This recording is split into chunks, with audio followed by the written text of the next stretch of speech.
Hello बच्चों, कैसे सब? बढ़िया। कैसे चल रहा है? पढ़ाई हो रही कि नहीं हो रही है? थोड़ी तुम लोगों से क्या थोड़ी बात भी करनी ज़रूरी है। आप लोग ना तो वीडियो का रिस्पॉन्स कर रहे हैं ना ही लाइव क्लास का। ये तो दिक्कत है भाई। वीडियो और लाइव क्लास दोनों को रिस्पॉन्स कीजिए ना। करते क्यों नहीं है भाई? पढ़ेंगे नहीं तो फिर हमें क्या पता चलेगा आप क्या कर रहे हैं? देखो बेटा, केवल नाम के लिए विज्ञान नहीं पढ़ते हैं हम। विज्ञान पढ़ते इसीलिए हैं कि हम उससे कुछ न कुछ सीख सकें, नया इनोवेशन अपने जीवन में कर सकें। तभी हम उस चीज़ को लेते हैं जो सब्जेक्ट में वो पढ़ना होता है। जोर ज़बरदस्ती थोड़ा ना पढ़ा जाता है। हम कह दें भले ही, बाकी पढ़ना तो आपके ही हाथ है। आप चाहेंगे तो ही पढ़ पाएंगे, अगर आप नहीं चाहते हैं तो पढ़ना भी मुश्किल है। तो ऐसा नहीं कर, थोड़ा सा कोशिश करके जो चीज़ें तुम्हें बता दी गई है, जो वीडियो तुम्हारे पहुंच गए हैं, जिस टॉपिक के तुम्हें मिल गए हैं, वो सब टॉपिक्स क्लियर होने चाहिए। वीडियो आपके देखे हुए होने चाहिए, उसके बाद ही आप क्रॉस क्वेश्चन पुट आउट करेंगे, वरना कैसे करेंगे? थोड़ा ध्यान करो बेटा। देखो वैसे ठीक नहीं लग रहा है। फिर हम लोग चाहते हैं कि बच्चा मेहनत करे, तो उसके लिए हम देखो कोई भी काम अपन करते हैं तो अपन ये किसी न किसी से इंस्पायर तो होते हैं कि भाई वो व्यक्ति इतना पढ़ता है, वो इतना करता है, वो इतनी मेहनत करता है, तो हम भी क्यों ना करें। तो हम भी ऐसे ही सोचते हैं कि हम मेहनत करेंगे तो हमारे बच्चे हमसे सीखेंगे, तो वो भी मेहनत करेंगे। पर ऐसा लग नहीं रहा है, क्योंकि हम जहाँ मेहनत कर रहे हैं वहाँ आप मेहनत नहीं कर पा रहे हैं। इसलिए ऐसा नहीं करें। आप तो अपने साथ जो कुछ मटेरियल दे दिया गया है, जो भी चीज़ें आप तक पहुंचा दी गई है, वो सब आप तो पढ़ें, नोट्स बनाएं, ताकि अच्छे से अपन तैयारी कर सकें। 11th बेस है बेटा, फ्यूचर जो भी होगा वो 11th और 12th पर ही निर्भर करता है। समझ आ रही है ना? तो अब मैं उम्मीद कर रही हूँ कि नेक्स्ट जब भी मैं आपसे मिलूँ तो आप मुझे एक पॉजिटिव रिस्पॉन्स के साथ मिलेंगे। ठीक है? तो आओ बच्चों, अपन शुरू करते हैं। आपने वीडियो देखे होंगे, पीछे वाली जो क्लास है, पीछे वाले जो वीडियोस हैं, उसमें अपन ने लास्ट वन क्लास में क्या देखा था कि अपन ने कुछ सामान्य अभिक्रियाएं देखी थी।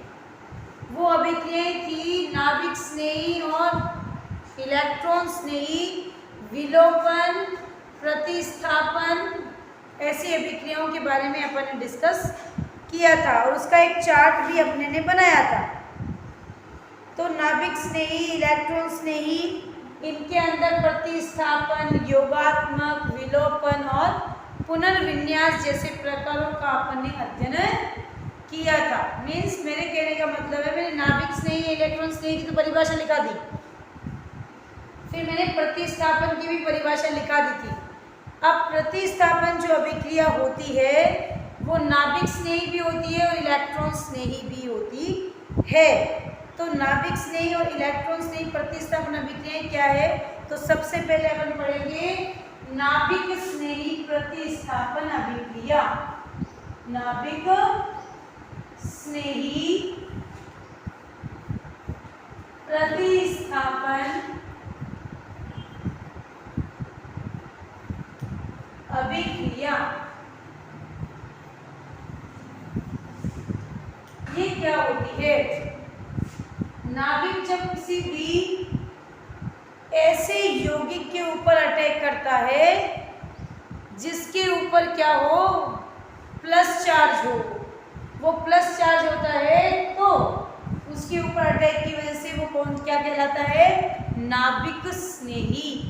प्लस चार्ज, नाभिक में हमेशा प्लस चार्ज होता है, तो नाभिक स्नेही प्रतिस्थापन अभिक्रिया। अब आपको इसको इस तरह से चार्ट में डिवाइड करना है और सबसे पहले SN1, ये बाद में भी है बच्चों, और SN2 न्यूक्लियोफिलिक सब्स्टिट्यूशन रिएक्शन, नाभिक स्नेही प्रतिस्थापन अभिक्रिया, जो कैसी है? एक अणु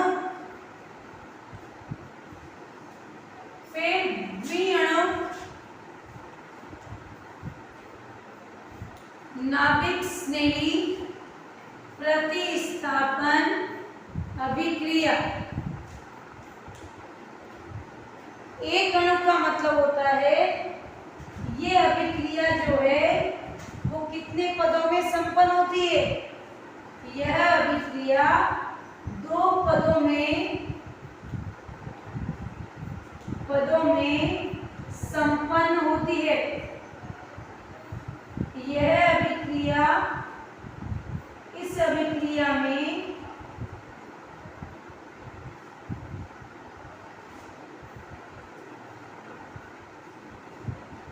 एक अभिकारक होता है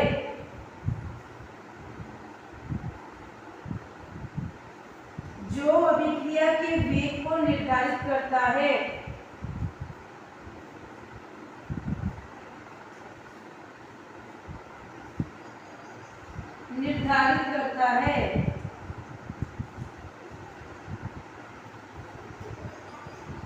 समझ आ रही होगी।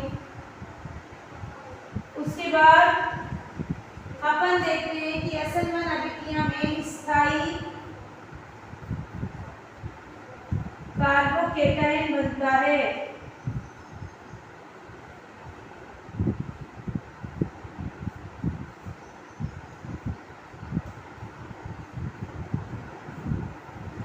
साथ ही इसमें 3 डिग्री, 2 डिग्री व 1 डिग्री अधिक स्थायी होते हैं। 1 डिग्री, 2 डिग्री, 3 डिग्री क्या होते हैं, ये सब मैंने पीछे बताया हुआ है क्योंकि मैं नामकरण करवा के आ चुकी हूँ। उसके बाद लास्ट में यह अभिक्रिया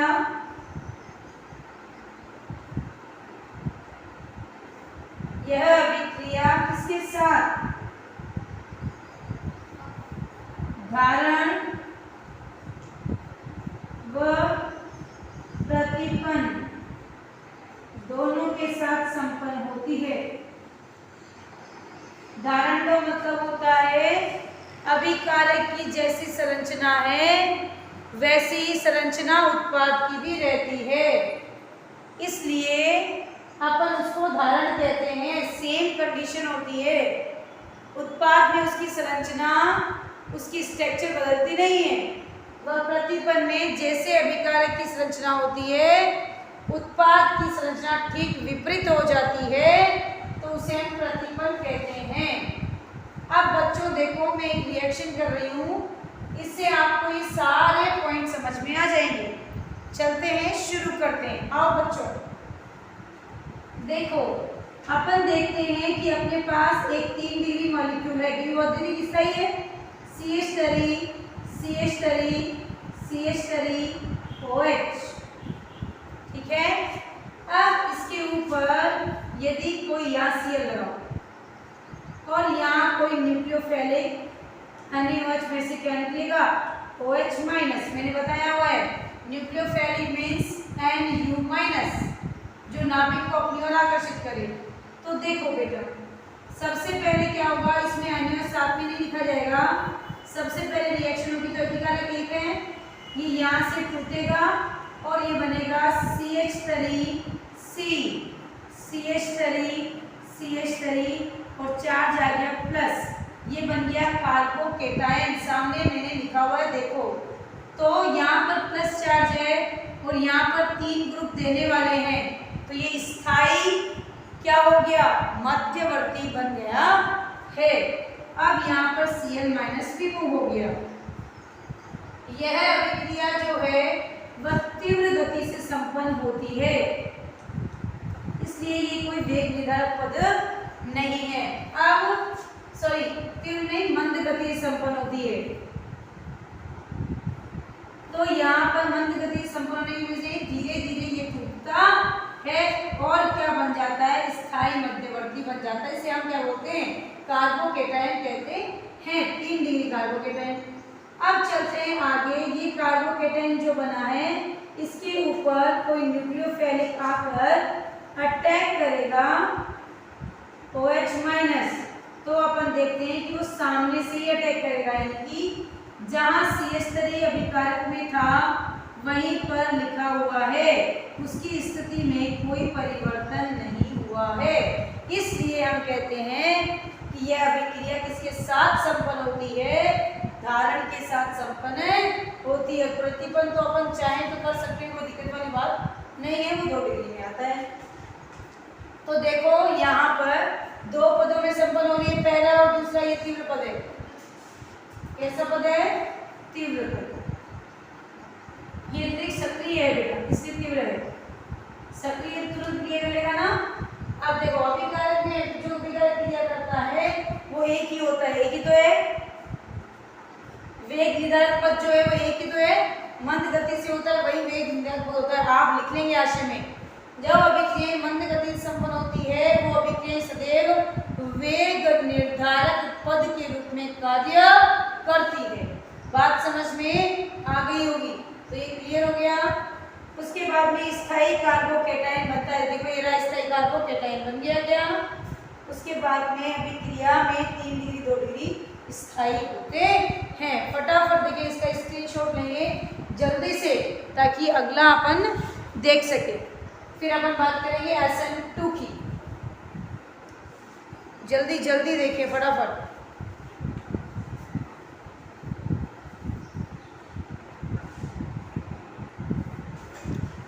ले लिया, चलो भाई आगे चलते हैं। अब अपन बात करेंगे किसकी, SN2 की।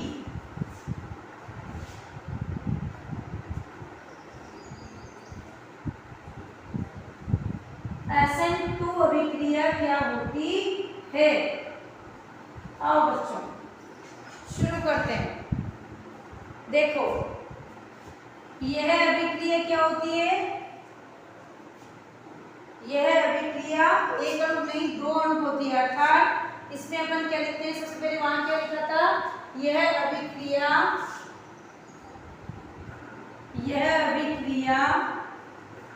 वहां 2 पद, यहाँ 1 पद में संपन्न होती है।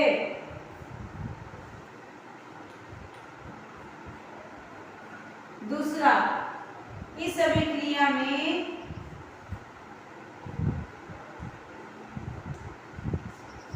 दो अभिकारक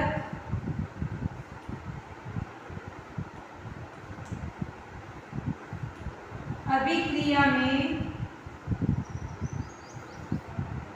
भाग लेते हैं। यह अभिक्रिया इस अभिक्रिया में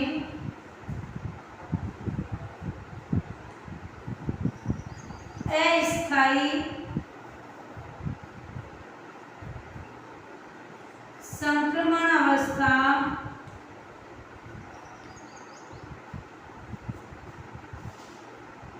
संक्रमण अवस्था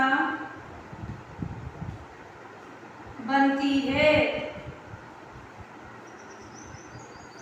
इसमें 1 डिग्री 2 डिग्री व 3 डिग्री क्या होता है, यौगिकों का स्थायित्व होता है। यह सदैव प्रतिपन्न के साथ संपन्न होती है। प्रतिपन्न के साथ संपन्न होती है। प्रतिपन्न शब्द जो है अभिक्रिया में, ये वॉल्डन नामक एक साइंटिस्ट आया था, उसने दिया था, इसलिए इसे वॉल्डन प्रतिपन्न भी कहा जाता है। अब देखो बच्चों, अपन यदि इसकी बात करें तो अपन देखते हैं कि CH3 CHCl यही तो है, ये 1 डिग्री है। अब इसके अंदर साथ में क्या रहता है, न्यूक्लियोफिलिक। तो क्या कंडीशन रहती है, जब ध्यान करेंगे अपन देखते हैं कि यहाँ पर C, इधर H CH3, इधर H, ऊपर H और यहाँ पर Cl। अब यहाँ पर आ रहा है OH। अब आप सोच रहे हैं पीछे क्यों OH का अटैक करा रहे हैं। देखो बेटा, Cl पर भी माइनस चार्ज होता है, OH पर भी माइनस चार्ज। समान समान में क्या होता है, समान समान हमेशा प्रतिकर्षण होता है, इसकी वजह से फ्रंट से अटैक नहीं कर सकता। कहाँ से अटैक कर रहा है? बैक साइड, यानी इनमें पश्च आक्रमण की क्षमता पाई जाती है। अब आप देखेंगे कि यहाँ तो हो रहा है बॉन्ड फॉर्मेशन और यहाँ हो रहा है बॉन्ड ब्रेक।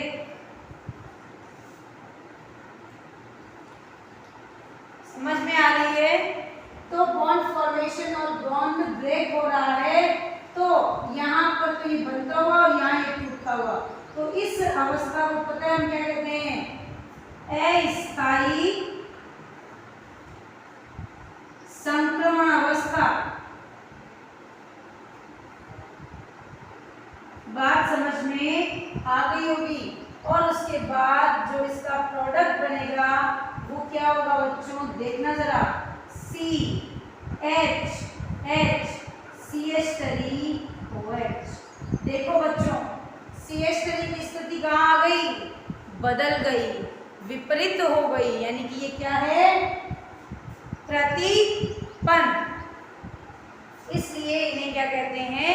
ये क्या होते हैं? प्रतिपन्न के साथ संपन्न होते हैं। तो फटाफट इसका स्क्रीनशॉट लेंगे, रिएक्शन आपको समझ में आ गई होगी। जरूरी है, क्योंकि जब तक आप लोग इन चीज़ों को समझेंगे नहीं तब तक अपन इन चीज़ों को अच्छे से पढ़ नहीं पाएंगे। पढ़ना ज़रूरी है, तभी तो इतना आपको लिखकर मैं बता रही हूँ।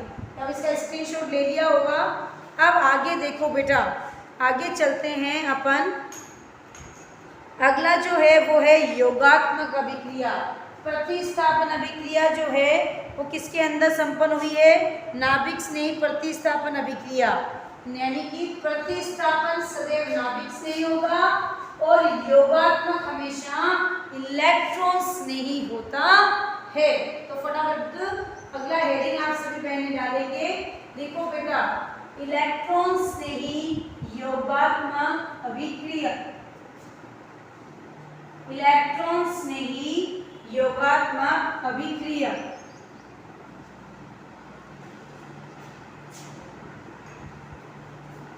नाम क्या पड़ा? इलेक्ट्रॉन स्नेही योगात्मक अभिक्रिया। ठीक है, इलेक्ट्रॉन स्नेही योगात्मक का मतलब क्या होता है? तो ध्यान देंगे, इलेक्ट्रॉन स्नेही योगात्मक का मतलब होता है कि इसके अंदर जो भी यौगिक है या कोई भी तत्व है वो अपने ऊपर कौन सा चार्ज कंटेन करता है? प्लस। तो ये जिस पर अटैक करेगा उसे हम क्या कहेंगे पता है? वो उस पर चार्ज तो होगा माइनर, उसे हम कहेंगे इलेक्ट्रॉन को स्नेह करने वाला। राइट, फिर दूसरों में माइनस चार्ज है, खुद पर प्लस चार्ज है, तो विपरीत जो चार्ज होते हैं वो एक दूसरे को अट्रैक्ट करते हैं। इस तरह का अट्रैक्शन अपने को नॉर्मली इनमें दिखाई नहीं देगा, सिमिलर चार्ज में दिखाई नहीं देता है। वो क्या होता है? विपरीत चार्ज होते हैं ना, अपोजिट जो चार्ज होते हैं उनमें क्या होता है? अपने को दिखाई देता है।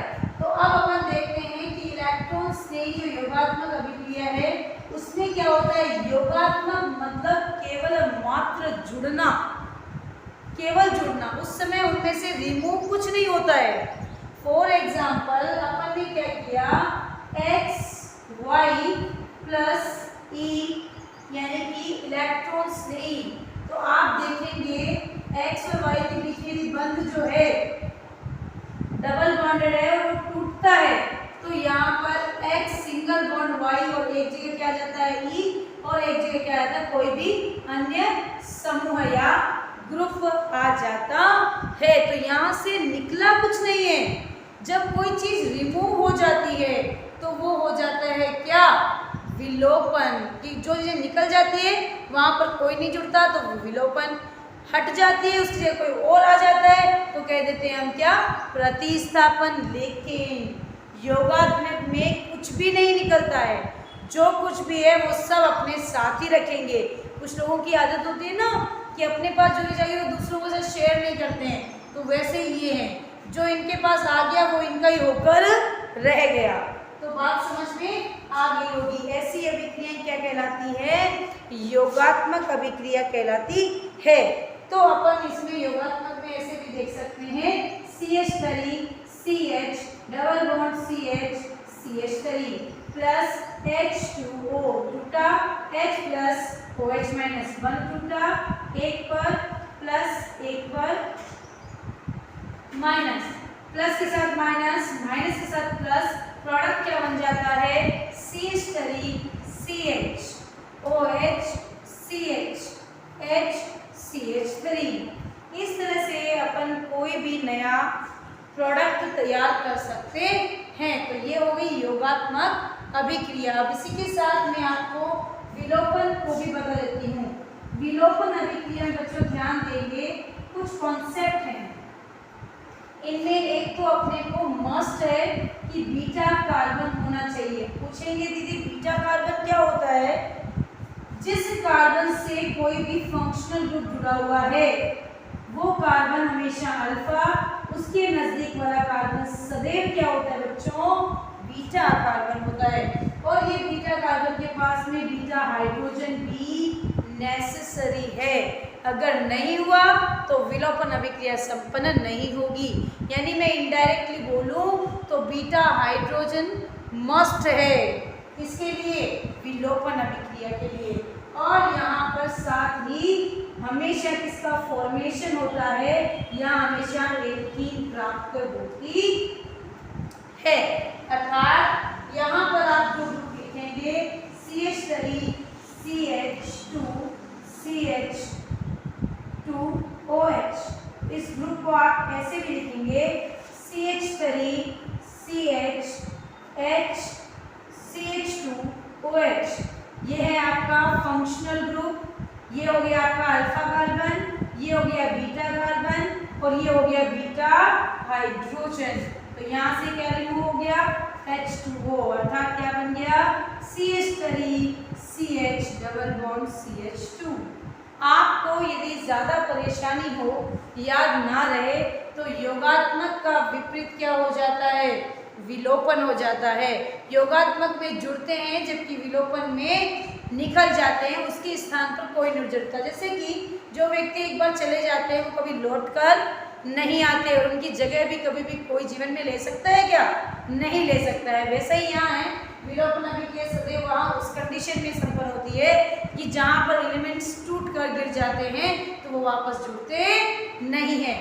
तो इसके साथ आप स्क्रीनशॉट ले लें। ये आपका चैप्टर जो 12वां है आज कंप्लीट हुआ बच्चों। नेक्स्ट वीडियो में नए चैप्टर के साथ अपन सब फिर मिलेंगे। तब तक घर पर बैठकर आराम से अच्छे से स्टडी कीजिए। ये सब चीज़ें जो आपको बताई जा रही है उनको भी पढ़ते रहिए और प्लीज़ आप लोग अपडेट रहिए, हमें भी अपडेट करते रहिए। Thank you.